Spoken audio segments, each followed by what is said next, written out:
thank you very much for joining us. I'm Sonia, and this is my daughter Ashley. Thank you for joining Shake, Stir and Mingle. Why don't you tell us a little bit about yourself? Well, first of all, just thank you so much for having me. I was so honoured to be asked. I had heard about you and the podcast prior to being invited on, so I feel very flattered to even be asked to be here. So thank you. I'm Natalie. I'm from Australia. If you can't tell, I have the very strong Australian accent, so bear with me. And I am the founder of the Mindful Mocktail. So I have an Instagram account, I have a website, and my goal really is just to bring excellent non-alcoholic options to anyone who may not be drinking for whatever reason. I actually focus a lot on functional mocktails, mocktails with benefits. So I wouldn't say I'm the traditional mixologist. I am more into, I guess, functional drinks that still taste good but give the consumer some benefit as well.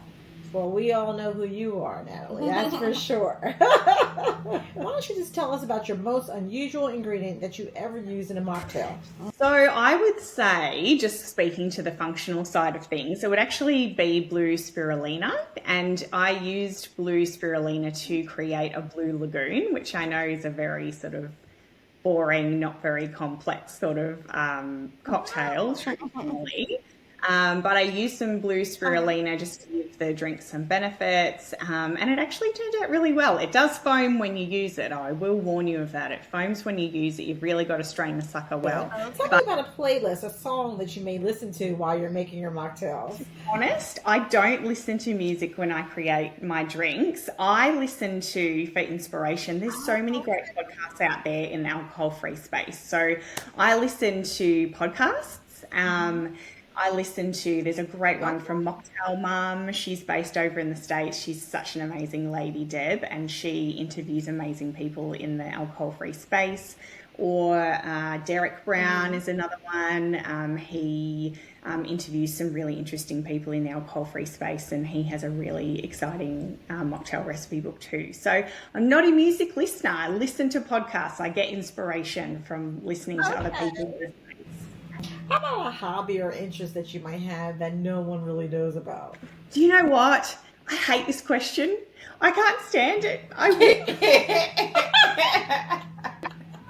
make pottery, into the night, or I'm a medium on the side, but I got nothing, and I can't make it up. Do you know what? We live right near the beach here in Australia. I go to in my spare time. I go to the beach. I have 2 boys. They're 7 and 9. I'm watching them play sport. I'm making book week costumes for them. I'm doing like all of the mum things. So I feel like once I'm out of this stage of my life, I will have some more interesting things to contribute to that conversation. So maybe in a couple of years, we'll have this conversation again, and hopefully I have a better answer. Please. Let's start from the beginning. How did the Mindful Mocktail become what it is today? Yeah, sure. So I stopped drinking as that awful C word was coming about, as we were coming into COVID. And I was at home with 2 little boys, and I did not cope with lockdown. We had the biggest lockdown in the world here in Melbourne, the longest lockdown. And it was a very, very hard time. I didn't cope very well with it at all. And of course, I decided to stop drinking at the same time, which was unusual. Okay. Most people can't up there drinking, and I thought, I can't drink my way through this. I just don't think I'll survive it. So I had a herb garden at home, and I bought a flavour pairing book. I stopped drinking. I was really missing my evening drink, and I thought, I just need to replace this with something. And the non-alcoholic options on the shelves at the time were not great. Lots of like sugar and just expensive and not great. So I bought a flavour pairing book. I had a herb garden at home, and I started just experimenting with flavour pairing. I've always been a foodie at heart, and I started creating drinks and sharing them with friends and family, just shooting text messages to people saying, hey, try this. And I got some really great feedback, and I thought, you know what, I feel like I can't be the only one who is wanting some decent non-alcoholic options, and I started an Instagram account just taking photos on my phone and sharing a bit about my story, and it was really interesting because what seemed to connect people with me initially was not so much the drinks. Like, it's never just been about the drinks, but it was more about the story, about like, oh my gosh, there are other people who actually have trouble, cutting down drinking, stopping drinking, like whatever it was.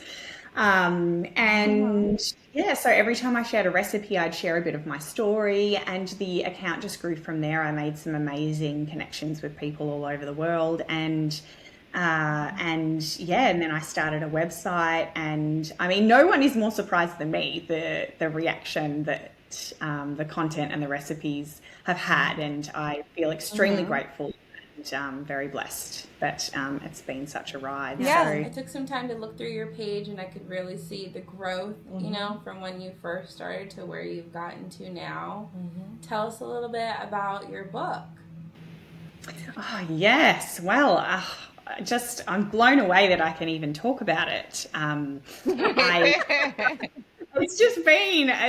just never expected this. As I said, I just feel very lucky. But I was contacted a couple of years ago now by a few different publishers when, they realized what I was doing. And a lot of publishers really love the spin on the healthier and, better for you drinks as well. So I've actually teamed up with a nutritionist, and we work together on a series of, there's around 65 recipes in the book, and it is, so I sort of bought what I knew about mixology, she bought what she knew about nutrition, and I consulted with her, I guess you could say, on the book and making the drinks not just taste great, but be, the very best they could be for you health-wise.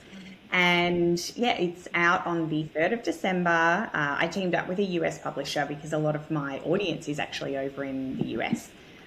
So working with a US publisher there in December, and very exciting. It'll be great timing. It's just in time for Christmas and also dry January straight after, so it's really great timing.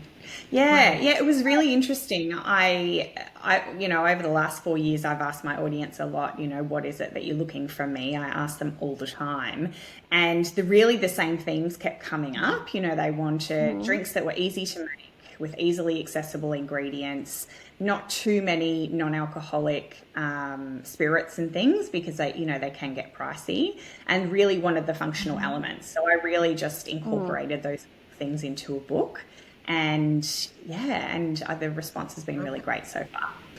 I know mojitos are done to death, and they're, they can be a little bit on the boring side. However, I do a killer ginger mojito made with fresh ginger and ginger kombucha as the mix instead of your traditional sparkling water. And honestly, I just love it. It's also got a little bit of apple cider vinegar in there, which sort of, apple cider vinegar, it's a byproduct of alcohol. So it gives that little bite that goes missing when we remove the alcohol from a drink. So I just get, every time I share it, post it, I get some just amazing responses about that. So that's probably one of my favorite recipes that I've created. How are you coming up with these recipes? You're just trying it out, getting the ingredients. You said you have a herb garden. Yeah, I have a herb garden. I actually have a flavor pairing book. I don't think I have it on me at the moment, but it's like this huge Bible. I think it was almost like a New York Times bestseller, but it's this huge flavor pairing book. So essentially I just look at what's in season. You look up the ingredient in this book, and then literally go through, and any flavors, herbs, that complement this particular ingredient, there's a huge list of them. And that really is the source of my inspiration. So that's where I come from. And then I pull the ingredients apart, and I think, well, how can I make this better for you? And, can I take out that and add that? And then I just play around with it. It probably takes a little bit longer than your standard drinks to create and develop, because there's a few steps in there. But I'm a big believer. I focus a lot on the quality over the quantity. So, you know, I regularly take breaks to sort of focus more on the creative side of things and come up with some recipes. Oh, that's cool. Has there been a time that you thought a recipe was going to turn out great and then you go to take a sip and it just didn't work out the way you thought? How often does that happen? A time? This happens to me every time. No, it happens more than I care to admit, to be honest, because sometimes, you just imagine that things are going to be amazing and they're just awful. And honestly, if that happens, I usually give it 3 goes. I don't have a lot of patience. So I will write it down, try and put it all together in real life, taste it once. If it's terrible, start again. And I usually do that 3 times. And then I think, you know what, I'm done with this. I just don't have the patience, and I'll just walk away. I'll come back to my next idea and think, you know what, I'll come back to you. I'll just need a break from you. Yeah. Like, I need a break from you. Because you should see us over here, like, trying to make a drink. It's a whole project. So, kudos to you all who are so masterful with it all, because it is art. It's beautiful, especially the content on your page. I often laugh because my drinks, you know, the videos that I do, a lot of them, they're with very calming music and, you know, it looks all very serene and calm. And I think to myself, if you knew what I had to go through. Wine is not like that.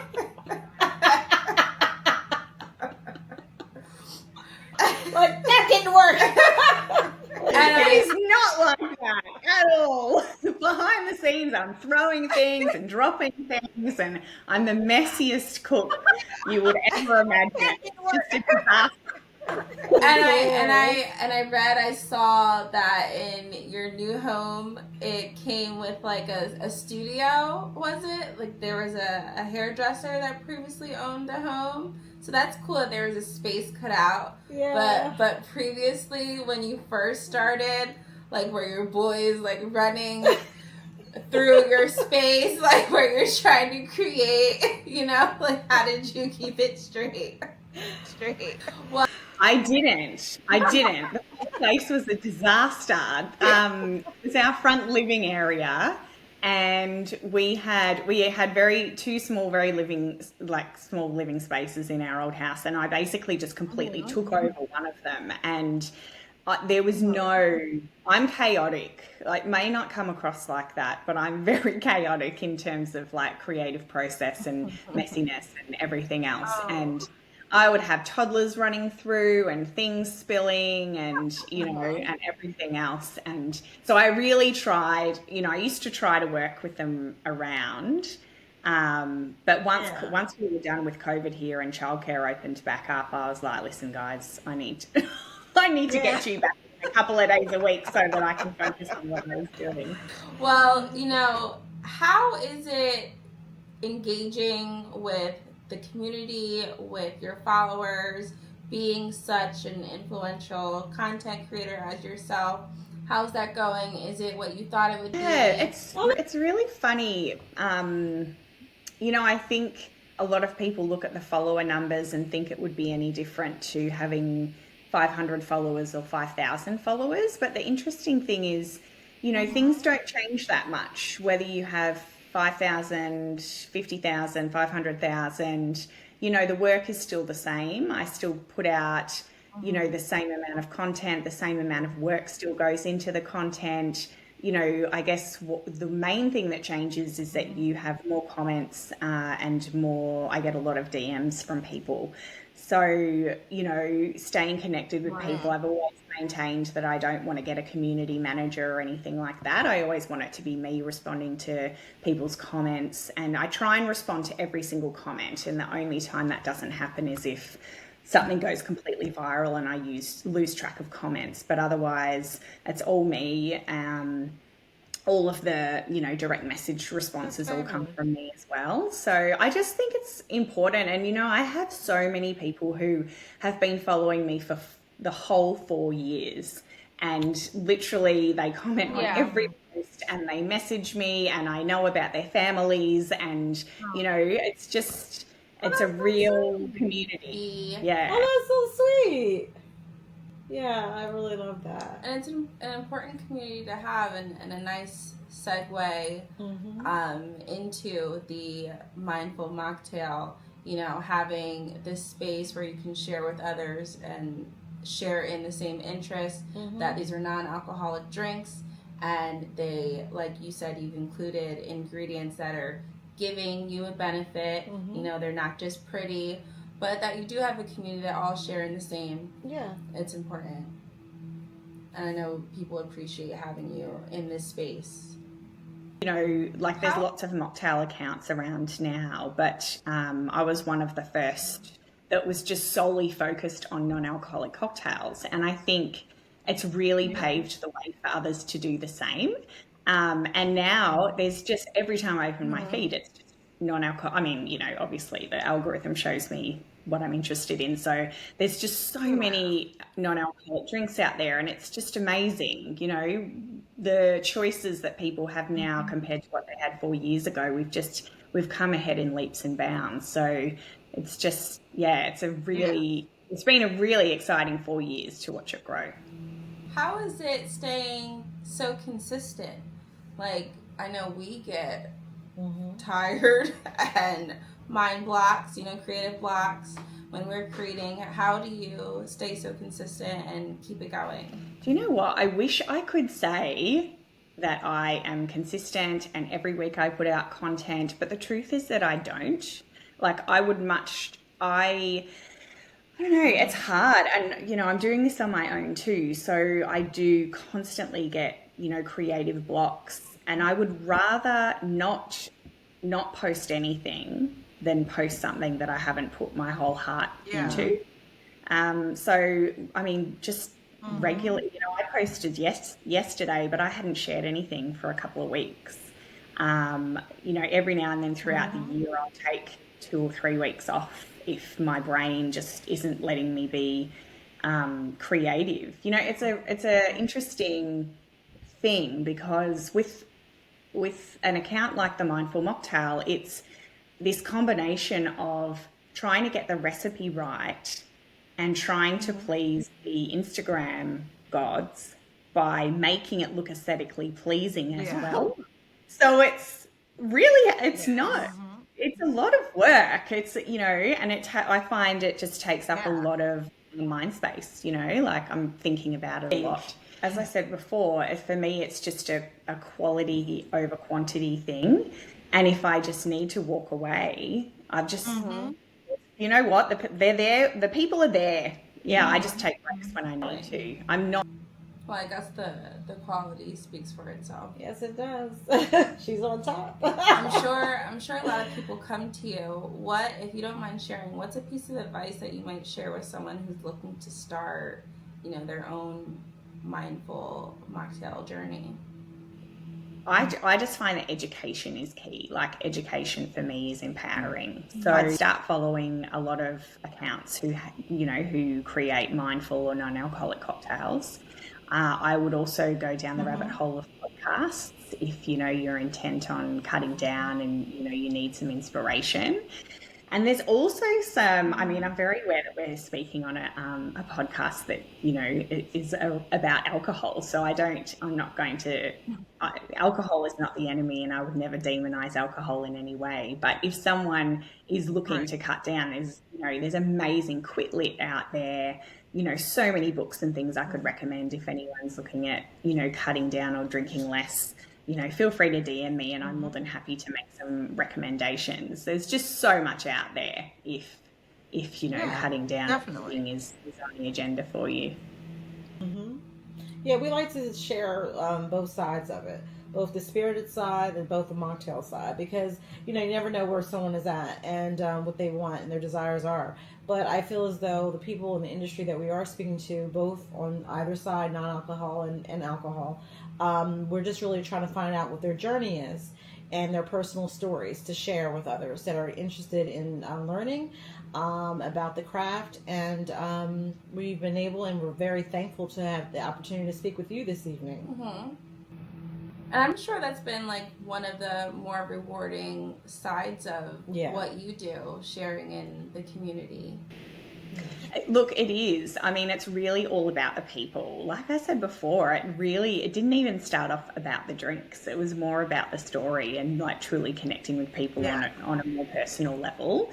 And that would have to be the most rewarding thing about what, has gone down in the last 4 years with the Mindful Mocktail, just making connections with people. And, it's just so lovely when you get a message from someone saying, it might even just be, I've just been put on medication from my doctor and he's told me I have to cut down or stop drinking. Just thank you for, offering alternatives. Or someone might be pregnant and not drinking. There's just so many reasons that someone might have to cut down or give up. So it's just, that connection with people and, those personal messages to say thank you. It just, really makes a huge difference.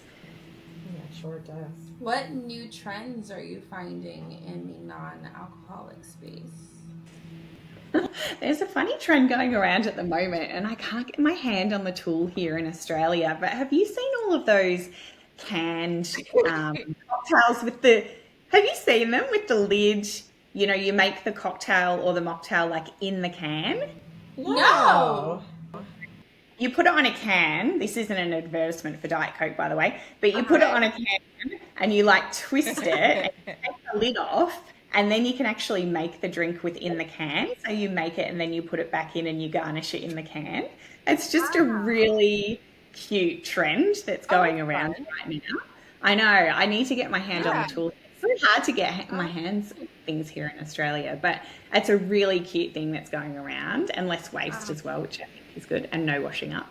So I love that. And then the other trend really is just this focus on these, these functional drinks, which is really exciting. So you can get a lot of ready to drink, functional drinks now. And, it's exciting that, once upon a time, our options were like kombucha, which is, still good for you, but kombucha or a soda or something like that. And now, there are things that contain like ashwagandha and different herbs and teas and everything else to, to make you feel good from the inside out. I have seen brands where you actually so someone might send you a non-alcoholic spirit and you actually send the bottle back to the supplier and they reuse the bottles. So they either rebottle them using the original bottle, or they will slice the bottle in half and they create a glass with the bottom half. This is just a small thing that I'm doing on a personal level, but you'll see if you look at my content closely that I'm using the same things over and over again. So like if I'm doing something with lemon or lime or whatever it might be, I'm constantly using that same lime wheel. Might feature 20 times across 20 recipes. When I'm using lemon and lime, I'm not just using the juice, but I'm also making salts out of the rind as well. So I'll make a nice salt to rim the glass and things like that. So, and I do a few tutorials on that too, like how to use the entire lime, how to use the entire lemon. I share hints and tricks like that on my stories, which people really seem to love. Look, I wish I had more exciting news. I've got the book. The book is the main thing. So really excited. And apart from that, I am just looking at, growing further. So getting feedback from my followers every week, which is a question that I put out every week. What are you looking for this week? Giving the people what they want. I really want to create more of a community hub on my website as well, although I found it can be tricky to get people from social media onto my website, but I just think I've got so many resources and things you know, on my website there ready to go. And sometimes it's hard to translate that into, you know, content for Instagram. So, you know, growing my website, creating more of a community there, and the book, you know, it's just, it's going to be a really exciting 6 to 12 months. December 3rd, it'll be out in the US, and then I think a couple of weeks later for the other countries. I am such an introvert, and I'm not great with being the center of attention. So I'm such a, I like being behind the scenes. Do that. I would actually love to come to the States because that's where the book really is being released, you know, and where it's going to really be pushed. And, you know, I'm really out of the loop with a lot of food bloggers and things because so many food bloggers are in the States. And so it'd be great to do a double thing, come over and meet some food bloggers and do a book. Yeah, I just really want to say thank you for the opportunity. Thank you for having me on.